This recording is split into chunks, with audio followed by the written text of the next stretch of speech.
Eclesiastes 3, a partir do verso 1. Tempo para tudo. Tudo tem o seu tempo determinado e há tempo para todo propósito debaixo do céu. Há tempo de nascer e tempo de morrer. Tempo de plantar e tempo de arrancar o que se plantou. Tempo de matar e tempo de curar. Tempo de derribar e tempo de edificar. Tempo de chorar e tempo de rir. Tempo de prantear e tempo de saltar de alegria. Tempo de espalhar pedras e tempo de ajuntar pedras. Tempo de abraçar e tempo de afastar-se de abraçar. Tempo de buscar e tempo de perder. Tempo de guardar e tempo de deitar fora. Tempo de rasgar e tempo de coser. Tempo de estar calado e tempo de falar. Tempo de amar e tempo de aborrecer. Tempo de guerra e tempo de paz. É isto escrito por Salomão, falando sobre tempo. Tempo para tudo. Será que nós temos tempo para tudo? Como tem andado o seu tempo? 24 horas está dando? Está dando para você resolver suas coisas? Quem se lembra do banco 30 horas? Tinha um banco que tinha propaganda. Banco 30 horas. Eu falava, oh meu Deus, que bom, hein? 30 horas está ótimo. Já ia dar para resolver mais algumas coisas. Mas será que dá mesmo? Será que dá mesmo? Um outro texto que eu quero ver com os irmãos, que é o texto básico da nossa lição, nós vamos encontrar lá na carta que Paulo escreveu aos Efésios no Novo Testamento. Paulo escreveu à igreja de Éfeso, então é Efésios capítulo 5, verso 15. Esse eu quero ler na linguagem de hoje.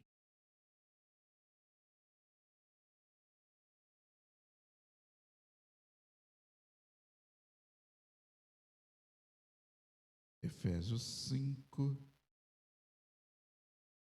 versículo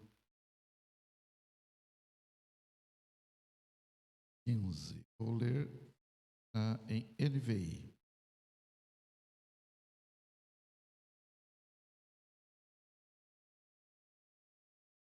Então vamos lá. Carta de Paulo aos Efésios, capítulo 5, verso 15.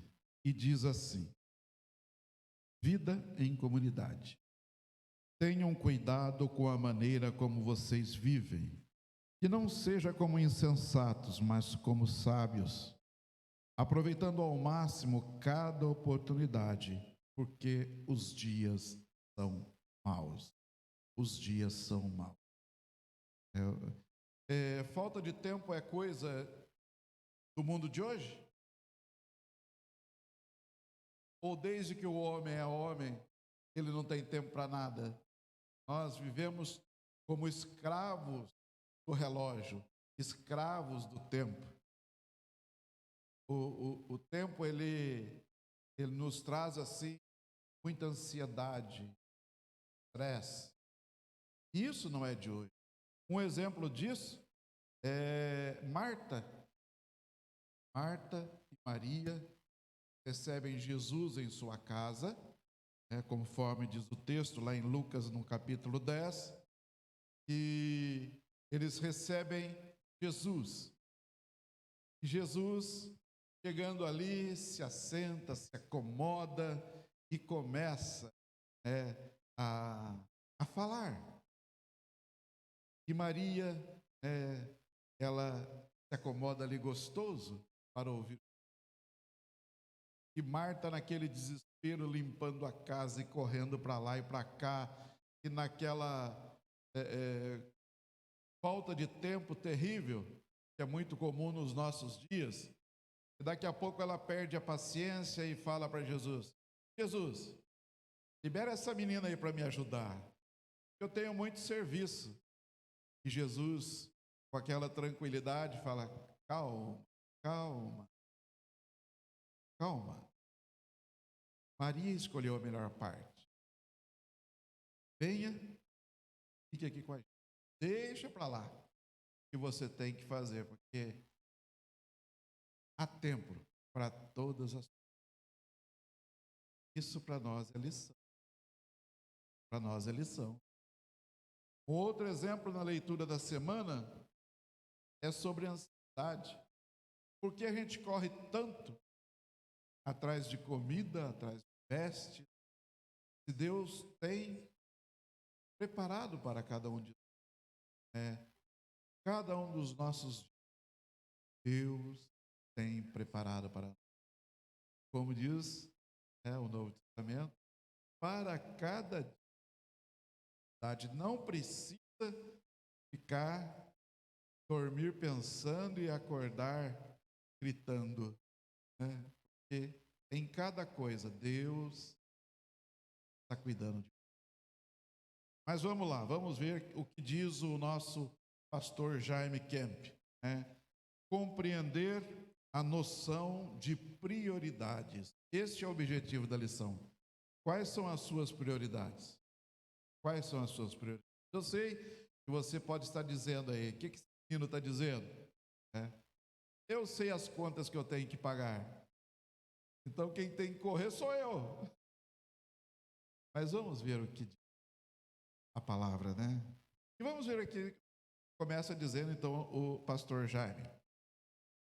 E ele pergunta: alguma vez você já desejou que seu dia tivesse 30 horas? Eu já, ele diz. Essas horas extras seriam para aliviar a imensa pressão que pesa sobre os nossos ombros, não é? E é muito comum deixarmos atrás de nós um rastro de tarefas inacabadas, telefonemas não dados, cartas, você deve ter escrito faz tempo, né? Mensagens de WhatsApp não respondidas, né? E isso é muito comum comigo, né?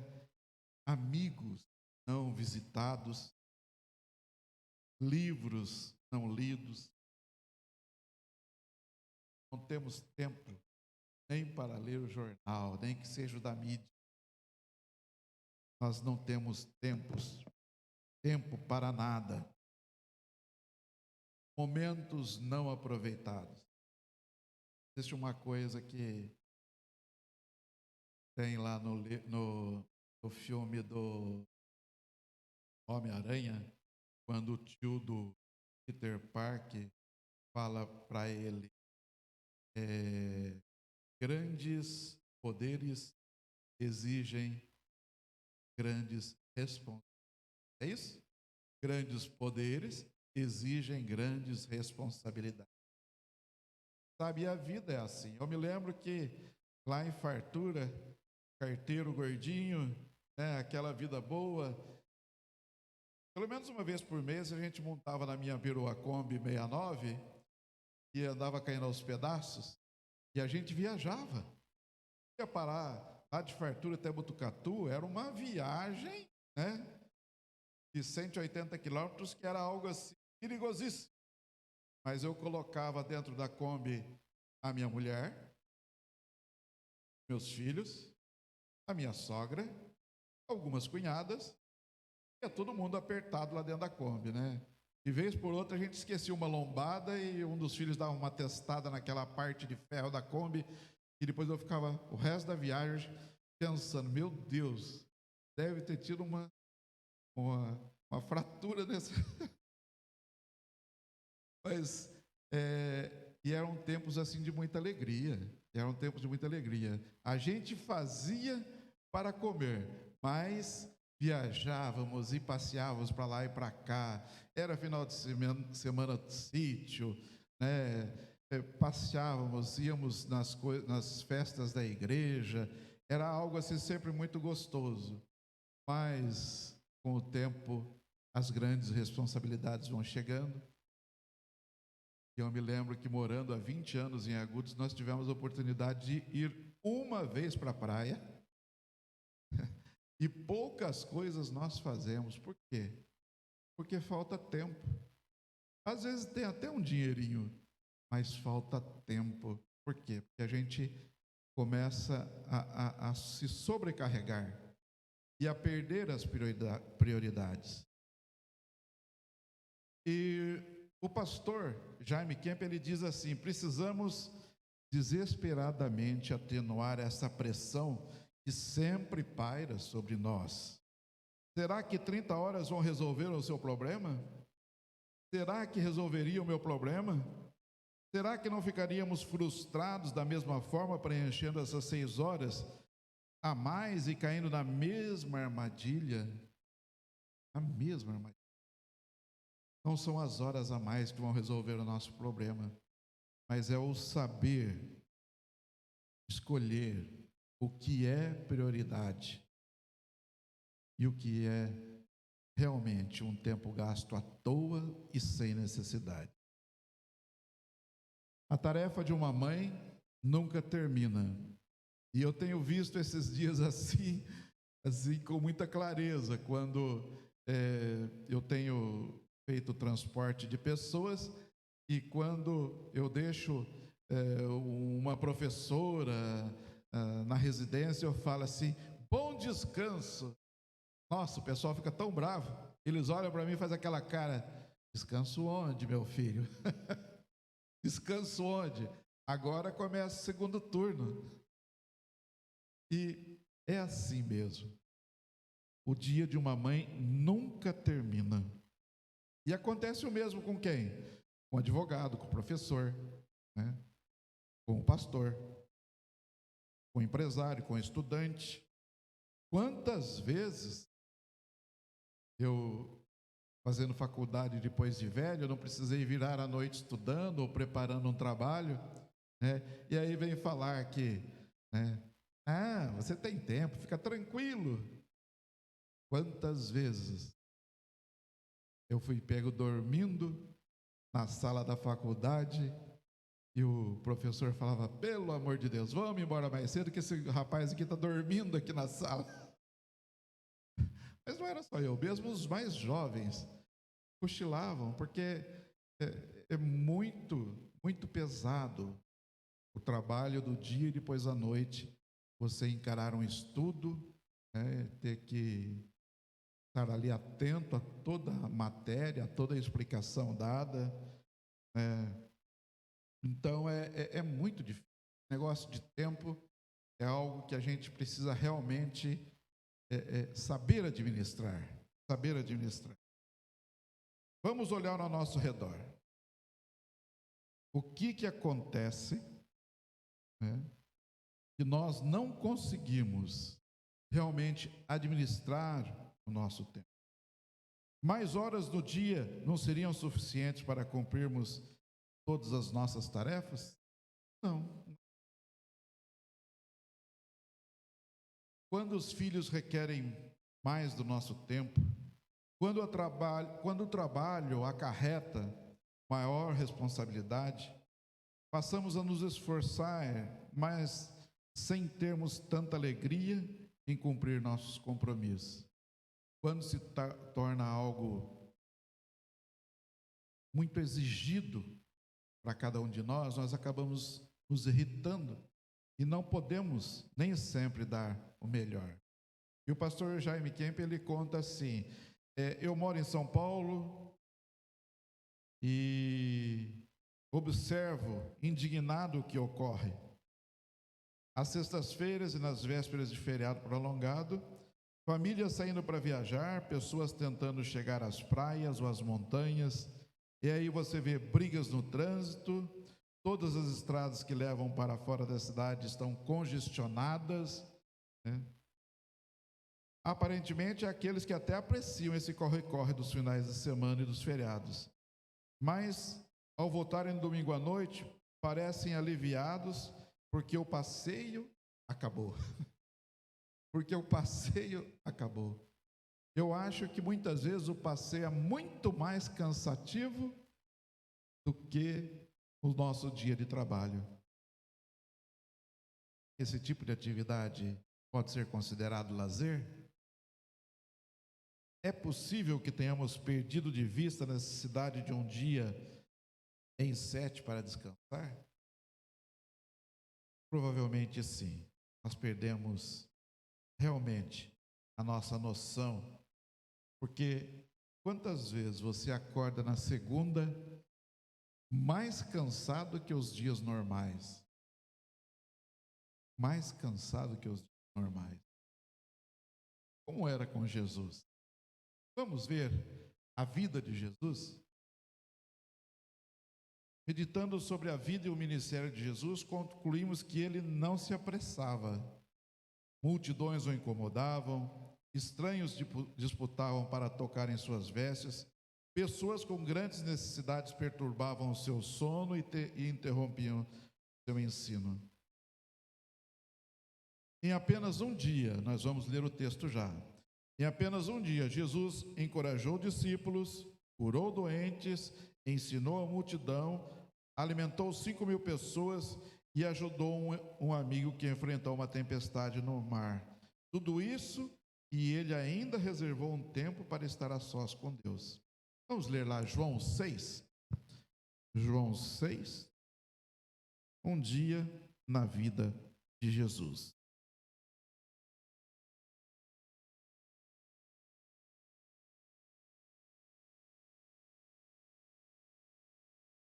Diz assim o texto do Evangelho de João, capítulo 6, primeiro versículo. Algum tempo depois, Jesus partiu para outra margem do mar da Galileia, ou seja, o mar de Tiberíades, e grande multidão continuava a segui-lo porque vira os sinais milagrosos que ele tinha realizado nos doentes. Então Jesus subiu ao monte e sentou-se com os seus discípulos. Estava próxima a festa judaica da Páscoa. Levantando os olhos e vendo uma grande multidão que se aproximava, Jesus disse a Filipe: onde compraremos pão para esse povo comer? Fez essa pergunta apenas para pô-lo à prova, pois já tinha em mente o que ia fazer. Filipe lhe respondeu: 200 denários não comprariam pão suficiente para que cada um recebesse um pedaço. Outro discípulo, André, irmão de Pedro, tomou a palavra. Aqui está um rapaz com 5 pães e 2 peixinhos. Mas o que é isso para tanta gente? Disse Jesus: mandem o povo assentar-se. Havia muita grama naquele lugar e todos se assentaram. Era cerca de 5.000 homens. Então Jesus tomou os pães, deu graças e os repartiu entre os que estavam assentados, tantos quanto queriam. Então Jesus tomou os pães, deu graças e os repartiu entre os que estavam assentados, tantos quanto queriam, e fez o mesmo com os peixes. E depois de todos receberem o suficiente para comer, disse aos seus discípulos: ajuntem os pedaços que sobraram, que nada seja desperdiçado. Então eles os ajuntaram e encheram 12 cestos com os pedaços dos 5 pães de cevada deixados por aqueles que tinham comido. Depois de ver o sinal milagroso que Jesus tinha realizado, o povo começou a dizer: sem dúvida este é o profeta que devia vir ao mundo. Sabendo Jesus que pretendiam proclamá-lo rei à força, retirou-se novamente sozinho para o monte. Ao anoitecer, seus discípulos desceram para o mar, entraram num barco e começaram a travessia para Cafarnaum. Já estava escuro e Jesus ainda não tinha ido até onde eles estavam. Soprava um vento forte e as águas estavam agitadas. Depois de terem remado cerca de 5 ou 6 quilômetros, viram Jesus aproximando do barco, andando sobre o mar, e ficaram aterrorizados. Mas ele disse: sou eu, não tenham medo. Então resolveram recebê-lo no barco e logo chegaram à praia a qual se dirigiam. No dia seguinte, a multidão que tinha ficado do outro lado do mar percebeu que apenas um barco estivera ali e que Jesus não havia entrado nele com seus discípulos, mas que eles tinham partido sozinhos. Então, alguns barcos de Tiberíades aproximaram-se do lugar onde o povo tinha comido o pão, após o Senhor ter dado graças. E quando a multidão percebeu que nem Jesus nem os discípulos estavam ali, entrou nos barcos e foi para Cafarnaum em busca de Jesus. E quando o encontraram do outro lado do mar, perguntaram-lhe: Mestre, quando chegastes aqui? Jesus respondeu: A verdade é que vocês estão me procurando não porque viram os sinais milagrosos, mas porque comeram os pães e ficaram satisfeitos. Então, ao final de 3 anos de ministério, Jesus pôde dizer ao seu Pai que o trabalho para o qual for enviado estava terminado. Ainda haviam muitos doentes, endemoniados, gente com fome e lugares para pregar. Como ele podia dizer que a obra estava terminada? Jesus fazia. Ele não corria com o tempo. Ele tinha o seu tempo determinado. Nós, como temos feito? Sempre deixamos algo para depois? Sempre deixamos coisas pela metade? Uma das coisas que no trabalho que me deixavam sempre muito irritado era começar alguma coisa, ter que partir para outra. Eu lembro que às vezes eu acordava 5 da manhã, corria para a empresa, falava: hoje eu deixo em dia, hoje fica tudo certo. Mas aqueles problemas que você não consegue resolver sem ter a participação de outras pessoas, eles acabam ficando, eles vão ficando. Então você nunca consegue dar conta do que você precisa.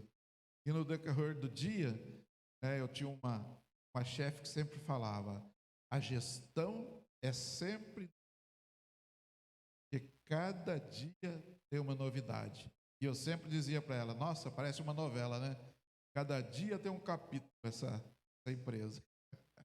E ela falava: verdade, todo dia tem um capítulo. Ainda mais quando você faz gestão de pessoas, cada dia as pessoas estão de um jeito. E é terrível quando você tem que, esse faltou, aquele médico, e você tem que ter sempre uma decisão rápida. E isso faz com que as coisas nunca saiam 100% a contento. Então você resolve um problema, cria outro, resolve outro, cria outro. Então eles vão sempre assim se amontoando e você vai tentando resolver sua situação, e quando chega a noite, você, ao invés de trancar a empresa, fechar a porta e ir para casa, você leva a empresa para... Aí quando a esposa tem muitas coisas para te falar, segundo algumas pesquisas, geralmente todos os dias o cônjuge tem em torno de 3.000 palavras. E para você conseguir administrar, que a gente passa muito mais horas trabalhando do que com a família, porque você fica 2, 3 horas com a família, já deita para dormir, e as 3.000 palavras se resumem a, no máximo, 1.000. Então, para o outro dia, já são 5.000 palavras. E aí você vai pensando, vendo como anda o seu tempo. Então, é aquela história do moço que chegava e ele fazia de conta, ele fazia um negócio para o seu cérebro. Ele colocava a mão na árvore, na porta de sua casa, e depois entrava no seu lar. Aí ele conversava com a esposa, conversava, brincava com os filhos, jantava em família, e no outro dia cedo ele passava, colocava a mão na árvore, e um vizinho falou: esse vizinho aí tá maluco, o que ele faz nessa árvore? Perguntou para ele: que doideira é essa de colocar a mão na árvore e no outro dia cedo coloca de novo? Eu falei: não, é que eu deixo meus problemas de trabalho, eu deixo tudo aqui na árvore, eu não entro jamais com eles em casa. E amanhã cedo, de manhã eu passo lá, pego os problemas e vou administrá-los. Eu tinha um colega de trabalho que fazia isso muito bem. Por quê? Porque ele saía da empresa, ele desligava o celular. Ele desligava o celular. Falava, você é doido? Eu, não, eu não quero ficar doido. Aí ele desligava o celular e ia para casa. De manhãzinha, ligava novamente, vamos trabalhar. Vamos trabalhar. Às vezes, o nosso problema é esse. É que nós não nos desligamos dos problemas do dia e queremos levá-los, sabe, onde eles não têm interesse algum, que é no nosso lar, que é junto à nossa família, que é junto aos nossos filhos. Jesus, ele colocava a sua dependência total em Deus. Por isso ele conseguia administrar a sua vida. Vejam o Evangelho de João, o que diz, lá no capítulo 8. Jesus disse, nada faço por mim mesmo, mas falo como meu Pai me ensinou. Então o que Jesus tinha? Jesus, ele tinha uma perfeita harmonia com o Pai e total dependência do Senhor. Será que nós confiamos em Deus e dependemos dele e colocamos todos os nossos problemas na mão dele e descansamos? Ou nós queremos levar para casa, ou nós queremos passar a noite pensando, quantas madrugadas eu acordava e pensava, meu Deus, como vai ser amanhã? E podíamos estar descansando e tendo um sono tranquilo. Jesus fazia isso. Tanto que à noite ele subia conversar com o Pai, ia ter o seu momento na presença de Deus. Quantas vezes nós deixamos de orar para ficar matutando como a gente ia resolver um problema do dia? Jesus tinha algo que nós precisamos ter, é obediência. O Evangelho de João, no capítulo 15, diz assim, como o Pai me amou, também eu vos amei, permanecei no meu amor. Se guardardes os meus mandamentos, permanecereis no meu amor, assim como também eu tenho guardado os mandamentos de meu Pai, e no seu amor eu permaneço. Jesus alinhou a sua vida com a do Pai. Obedeceu-lhe a palavra, o que lhe trouxe total realização. Espere-nos, confie nele, obedeça à vontade de Deus.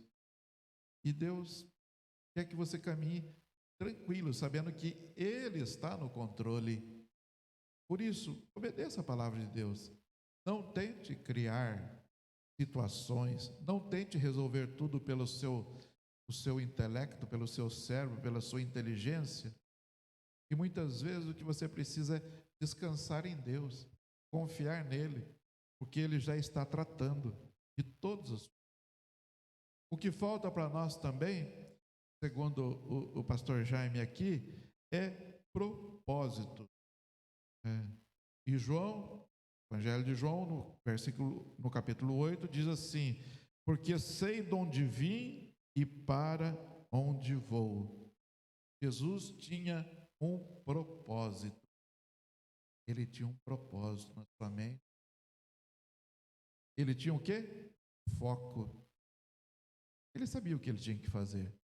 Por isso, ele sabia fazer distinção entre trabalho, entre momentos com Deus, entre os momentos com os seus discípulos. Então, toda a ação de Cristo foi baseada no seu propósito.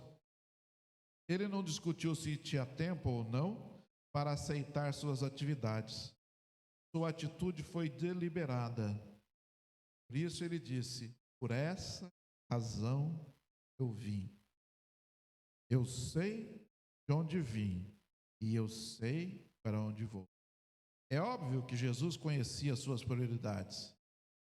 Só que ele sabia colocar cada uma delas na ordem correta.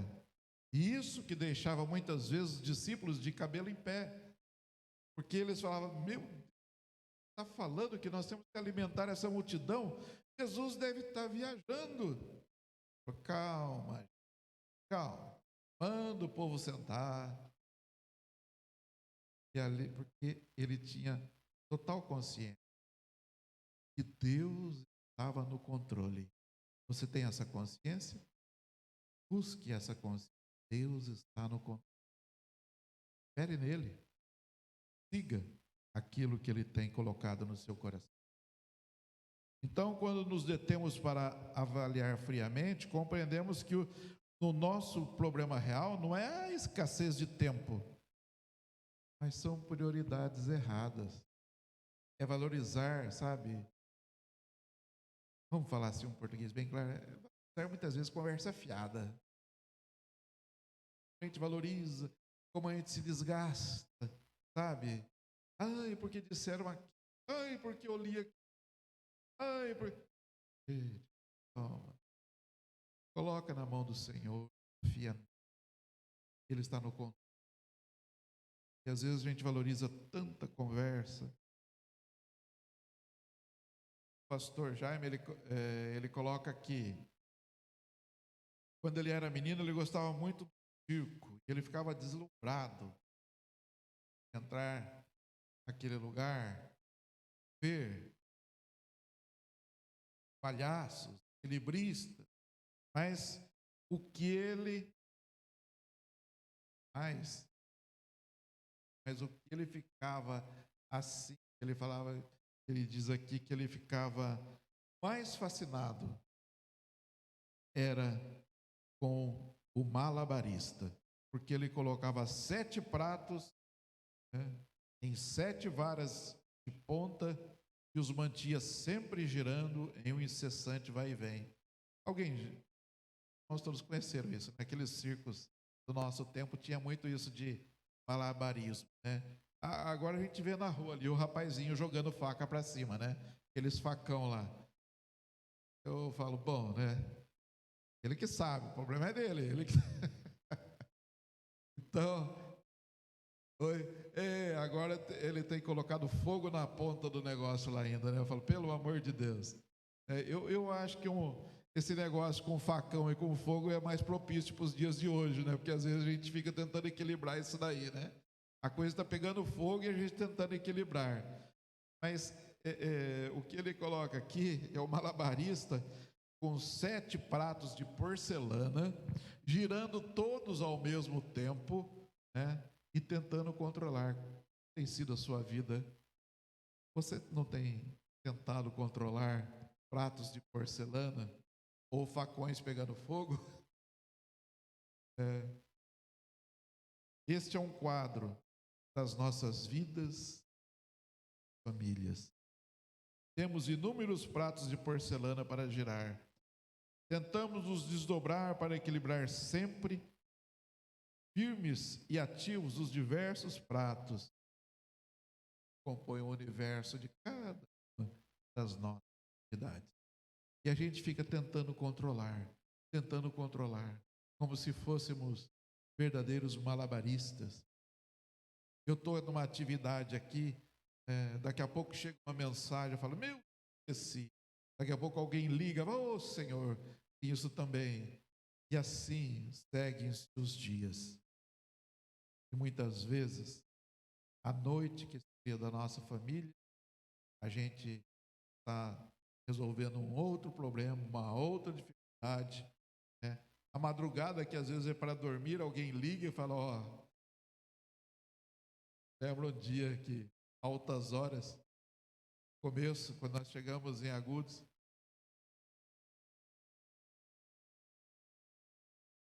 viemos com um carro até que bom, de fartura para cá, mas ele deu problema no meio da rua em Bauru. Falei, e agora? Agora nós dormimos aqui, meu carro não vai ser roubado não, fica seguro. Aí alguém falou assim, pro pastor. Falei, não é justo, não, para. Se você não ligar, eu ligo. Aí ligamos pro pastor, aí lá vai o pastor, né? Aí a gente pensava, meu Deus, que vida é essa de pastor, né? Acho que pior que essa é só trabalhar no meu serviço. Ah, não. Eu já sou aposentado, então eu posso falar. Mas grandes poderes exigem grandes responsabilidades. E às vezes, o momento de você estar com a sua família é o momento de estar aí apagando. Mas mesmo isso, eu creio que Deus está no controle. Você vai conseguir administrar mais esse prato que está rodando lá, né, para não cair. Mas é o quadro das nossas vidas, né? Nós somos envolvidos pela tirania do urgente. Tudo é muito urgente. Você leva um aparelho para consertar e você está querendo que a pessoa lá fale assim, não, vou consertar agora. Mas será que já não está consertado? E ele fala para você, daqui uma semana. Eu falo, como eu vou ficar sem TV uma semana? Isso é impossível, né? Ele falou, vai ficar sim.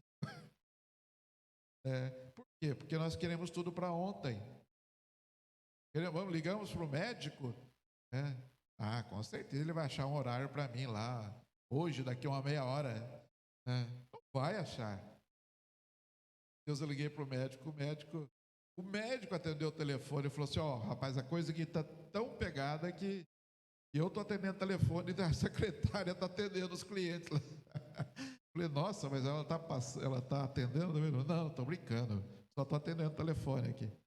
Falei, mas não dá para hoje, doutor? Não, esquece.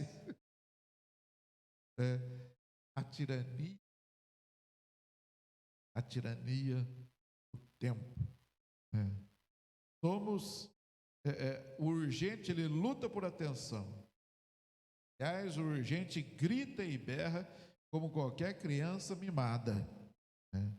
Atirando no chão, esperneando, quando os seus desejos não são satisfeitos. Esse é o que vivemos. Eu falei assim, nossa, eu vou aposentar, vai ser tudo, né, uma maravilha, né? Uma maravilha. Trabalhar tanto, né? Eu nunca trabalhei tanto. Consegui um probleminha no joelho aqui, porque carreguei algumas coisas pesadas. É um serviço para mim, que eu estava fazendo em casa. E não paro um segundo. Então, a tirania do tempo, ela está com você o tempo todo. E não é porque você é aposentado que você está livre. Porque se você não tiver prioridades, você vai ficar rodando. Que nem aquele ratinho lá uma coisa que não tem e que muitas vezes é a nossa vida. É a nossa vida. O urgente, ele ataca o lar. O urgente ataca os seus relacionamentos. Então, se nós pararmos para analisar a questão, concluiremos que nossos relacionamentos familiares não estão como poderiam e deveriam ser. Isso sem mencionar nossa vida pessoal. Trabalhamos cada vez mais para alcançarmos cada vez menos, né? E nossos relacionamentos com nossos cônjuges e filhos diminuem assustadoramente em qualidade. E é uma verdade, às vezes queremos admitir, mas é o que acontece. Eu me lembro que assisti aqueles filmes policiais em que geralmente o detetive, ele era uma pessoa sem família. Ele tinha sua família, tinha tido sua família, mas eles ficavam sempre longe dele porque eles não conseguiram segurar a onda de uma pessoa que é focada no seu trabalho 24 horas por dia. E esse é o grande problema. É onde nós temos colocado o nosso foco. As prioridades que Deus tem para a sua vida. As prioridades que Deus tem para nós. Então nós precisamos entender quais são as prioridades de Deus para você, para a sua família, para eu e para a minha família. Né? Nós temos que ter pessoas antes de coisas. E aqui o pastor ele conta de um jovem casal que eles lutaram juntos, eles foram conquistando juntos, eles unidos, eles conseguiram ter a sua casa, ter o seu espaço, né? Levantaram até uma pequena fortuna. Mas com o decorrer do tempo, cada um foi indo para o seu lado, e aquele esposo que se preocupava tanto com o que ele já tinha adquirido, e para manter aquilo ele precisava trabalhar mais e mais, e diante de tantos apelos da esposa, e que ela dizia: acho que você não me ama mais. Aí isso é bobagem. Olhe para a casa que nós temos, o seu carro novo, as roupas mais lindas da cidade. Ninguém daqui tem joias tão caras quanto as que eu dou a você. E ela disse: querido, eu não quero as coisas que você me dá, eu quero você. Nossa prioridade é darmos a nós mesmos, e então as coisas materiais, seja para nossos cônjuges, filhos ou pais, diz o pastor aqui. E ela disse: quero você, não as coisas que você me dá. Quero você, e não as coisas que você. Então, o pastor aqui ele coloca que esse casal ele acabou se separando, se divorciando. Por quê? Porque eles não tinham mais um relacionamento. O que nós temos que ter então? Um lar antes da profissão.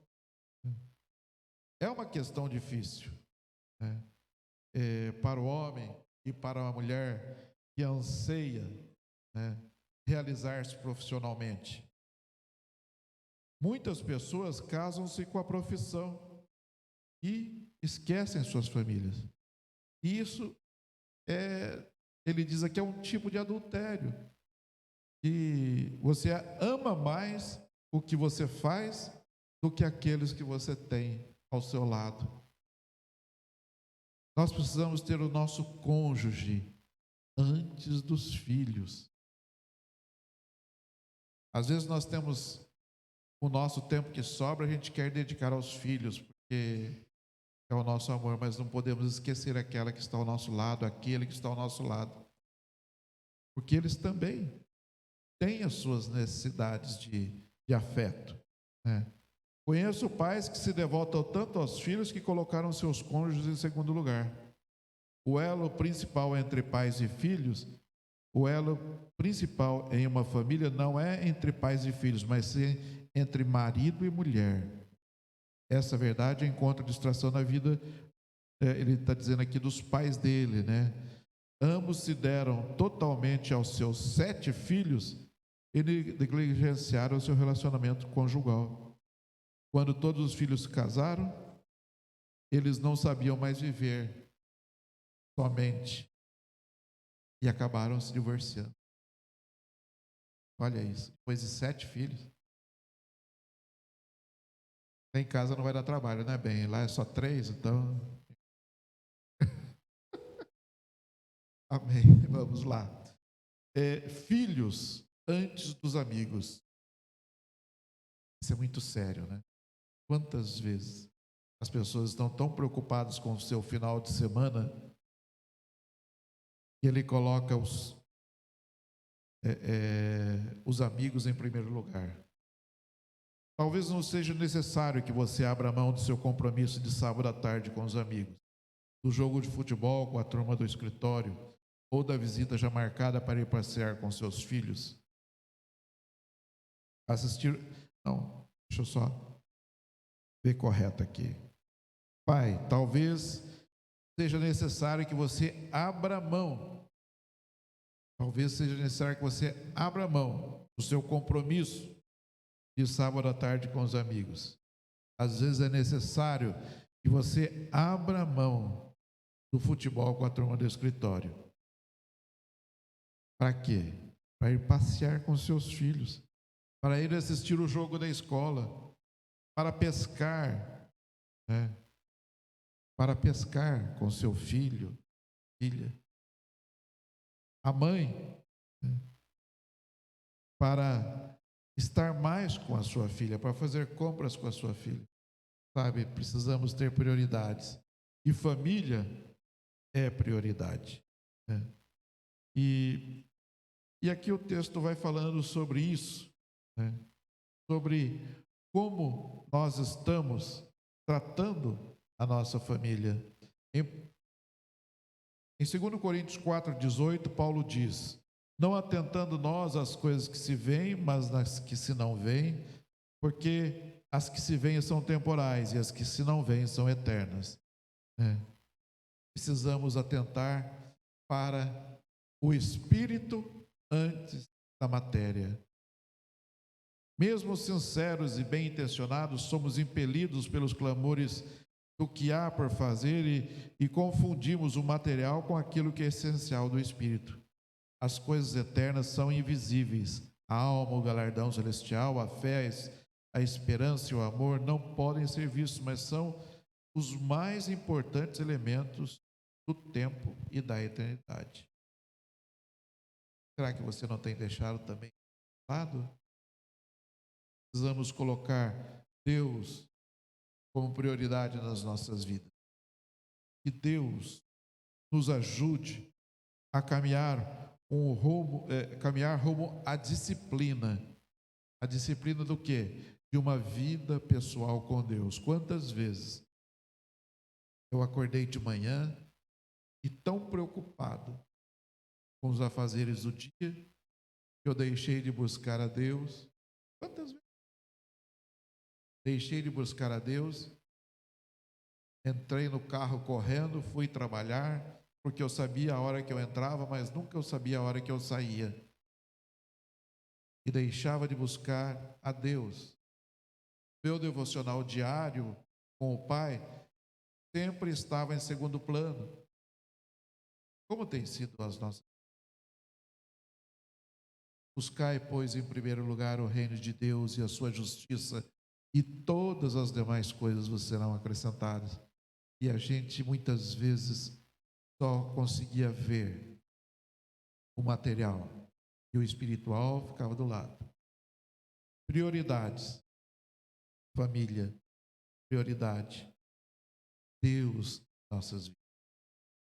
Deus, nossas vidas. Então, terminando aqui, eu quero só deixar para os irmãos. Escreveu o pastor C.S. Lewis: ame a Deus de todo o seu coração e faça aquilo que quiser. Se amarmos o Senhor, nosso Deus, de todo o coração, teremos as perspectivas corretas para tomarmos decisões em nossas próprias vidas e sermos bons mordomos do tempo precioso que passa tão depressa. Morre pelas nossas. Que Deus te abençoe nesta manhã e que você saiba discernir quais são as oportunidades que Deus tem dado na sua vida. Que você possa administrar o seu tempo com a certeza de que Deus está no comando e Ele não te deixará sozinho, nunca. Por isso, priorize a sua família, priorize Deus e depois as outras coisas Deus estará cuidando para você. Amém? Que Deus te abençoe nesta manhã.